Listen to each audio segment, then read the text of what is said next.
sole job is to display their hands. Like whenever you only see hands moving stuff, they take out crazy amounts of insurance policies on their hands alone. Something should happen to their hands, that's their source of income, yes? So something should happen, like an auto accident, or they pinch their cuticle in their flip phone. Then they get paid lots of money because their sole source of income is their hands. It would be no different than like Mr. Shrippa and putting out insurance on his drum set, which I'm sure he has. Is this true? There you go. Or I have insurance on my bassoon. That way if something happens to it, I can get it. But anyway, that's neither here nor there. So Mr. Shrippa in his youth, in the great town of Iowa, it was actually the first town in Iowa. It was before Iowa was a state. Before it was even a place. They named Iowa. Iowa was the first town. So that's where Mr. Shrippa comes from. Now here's the deal. His hair was epic. And there was wind blowing and it would blow. And people loved it. His eyebrows were thick and crazy as well.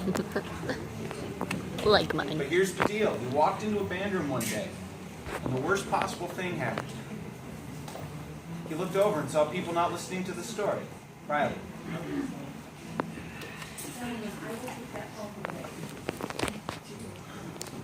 Gentleman behind me.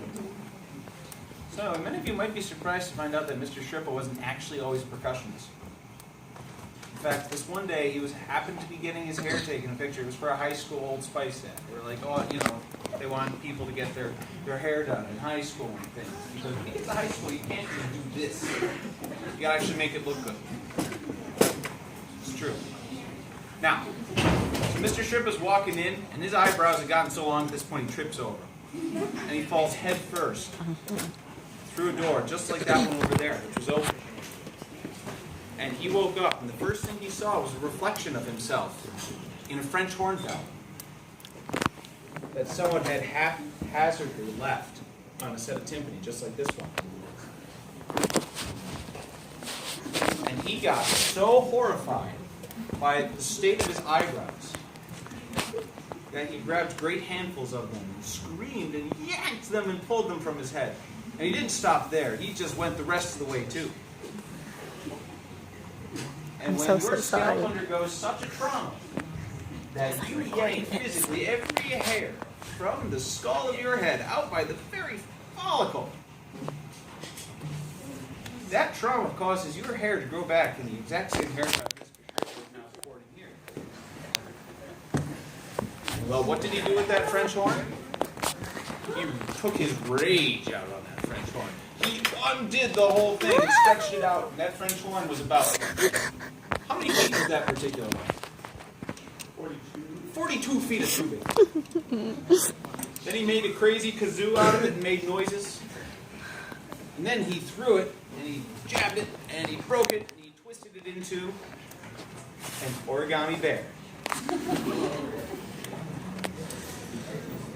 But unfortunately, this means now that even today, if Mr. Shrippa sees a brass instrument of any sort, or even any instrument of any sort on a timpani, he gets this rage that just builds up, and his eyes go red, and he's like, not the Hulk, because he's not green right now. But anyway, long story short, that French horn is about to become a flat horn. So whoever left their brass instruments on the timpani had best please move them, lest we see Mr. Shrippa rip out what's left. Just the hairs that grow up here. And he's saving those for later. Can somebody take that for me? Mr. Shrippa, in all likelihood, in all seriousness though, in later life went to college and found out that leaving things on the timpani is not in fact a good idea. Mr. Shrippa, would you like to share why? It only takes 2 hours to tune one drum. How many drums are there, Mr. Shrippa? 5. How many hours is that? You're not very good at math. 11. Now, here's the deal. Are you all familiar with Harry Potter? Are you all Kind of. familiar with the scene where he gets detention? Where Harry Potter is... Shush, listen. Where Harry Potter is literally forced to, in the Chamber of Secrets, to polish every trophy. That only took 4 hours. Consider this, please. And that actually is my doing, so I do apologize.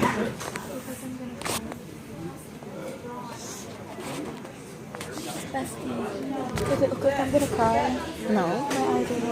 Why? Do you have makeup in it? It's not just the drums, though. You should never leave an instrument laying anywhere where it could possibly get damaged. Like the flute that I've been looking at for the past 15 minutes is just sitting there waiting for someone to walk by and knock it off. If that's yours, you should be holding it, or it should be somewhere where it's not going to get crushed. I cherish my baby. So, while we're telling stories, I may as well just continue. Oh God, my hair. Gentlemen. You don't have to listen, but you do have to be quiet. This one time, we had a tuba student who played the tuba. No, really? Now, Stephen Hollingsworth wasn't just a tuba player. Stephen Hollingsworth was a tubist. He was fantastic. He was excellent. He was so excellent, in fact, that he outgrew his middle school tuba. And Stephen Hollingsworth had a problem because he liked to play the tuba, right? So Stephen Hollingsworth was given that very tuba right there. Abby, would you guys do the Van White thing? Go to that tuba right closest to you. That is the Stephen Hollingsworth tuba. Now, That was as beautiful. you all can see, it hangs on the wall. And that particular tuba is bright and shiny and pretty. Mm-hmm. But there's a point to this story. Some of you have heard it, not all of you have. Now, Stephen was a very serious guy. He was from the town of Iowa, Iowa. Now, in Iowa, Iowa, everybody is serious and stoic. More so than true North Country types. Stephen could tell a joke without smiling, or even being aware that he was telling a joke. That's how serious he was. So, we get this brand new beautiful tuba brought to the middle school so Stephen could start mastering it, because, Mr. Shripper, you've played that tuba versus a regular tuba, or one of ours. These tubas take a lot of air. That's a lot of tubing. A lot of tubing. So, here's what happens. He gets the tuba, he's so excited, he just can't hide it. And he sits down, because we're working on bi-county music. And this was to be the inaugural tuba playing. And he picks the tuba out of its case very carefully, and he goes to set it on the floor. Because when you set a tuba down on the floor, the safest way to do it is to put it so the bell is flat. And a bald eagle, a dead bald eagle, falls out of the tuba. I'm pretty So- sure you're lying.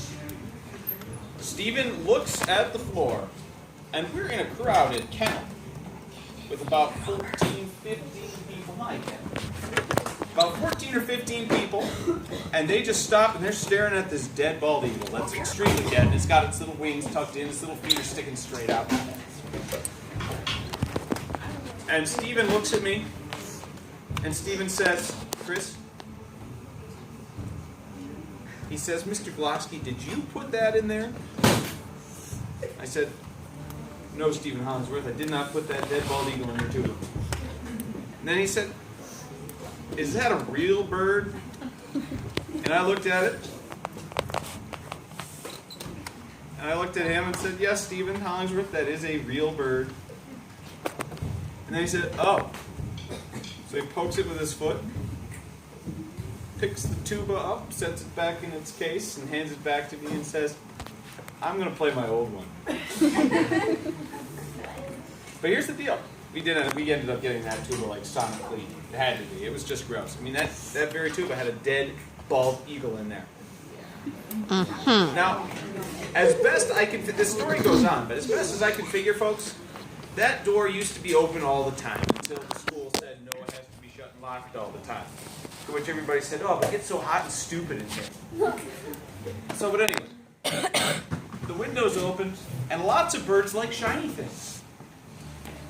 Lots of birds love shiny things. In fact, starlings like shiny things. I'm just saying it was a bald eagle. It wasn't a bald eagle at all. It was really just a starling. But it looked like a bald eagle. What's a starling? So the starling, we figure, must have flown in, saw the sparkly, shiny, alluring tubas, and this bird must have decided... Are you videotaping me? Maybe. I don't want this to be anywhere on the internet. It won't be. I just need to save this story. You're going to pinky swear on this, yes? Yes. Anyway, starlings love shiny things. And as best I can figure, this dumb little bird flew in and thought it could pick that tuba up to line its nest with it. So it landed on the bell. And Madison, I want you to stand up and look down that bell. Once a bird's in there, do you think it can open its wings to fly out? It's dirty. Well, there was a dead bird in there. Oh, that's just me dirty germs.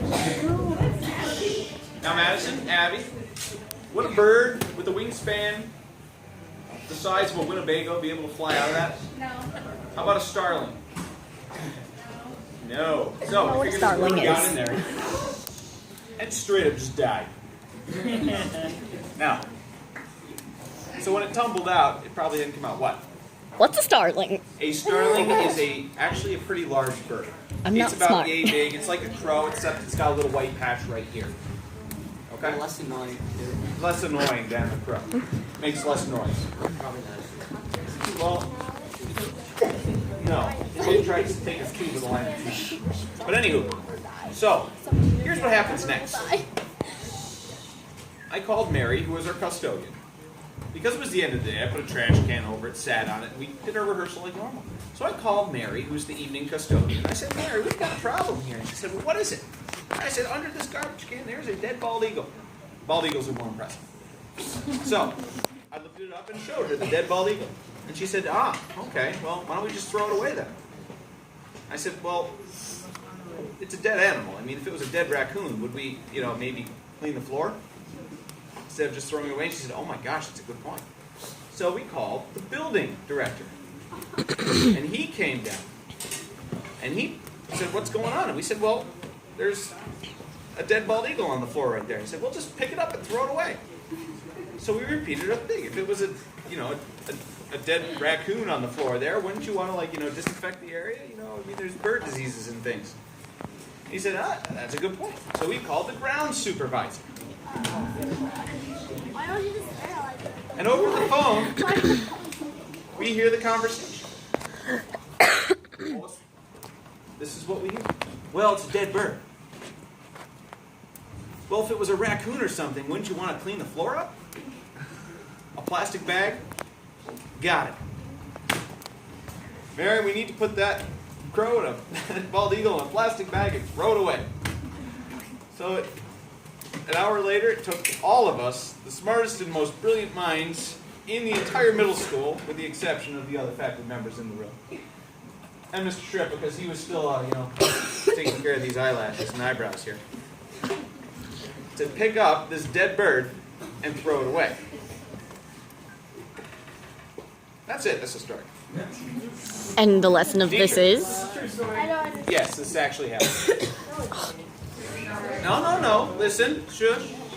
As I pointed out, it wasn't in fact a bald eagle. It was a starling. Which is the only concession that I'm going to give. That's the only point that was exaggerated, shall we say. Yes? Mr. Wiley was here. The entire high school band was there. It's dirty in that tuba. Madison. That one. Yeah, I told you that one. What is the moral of the dead eagle The moral thingy? of the story is, hey, listen. I'm sure there's a moral in there somewhere. Somewhere. The moral of the story is that this room is air conditioned. And when you open the door in an air conditioned room, you kill the environment.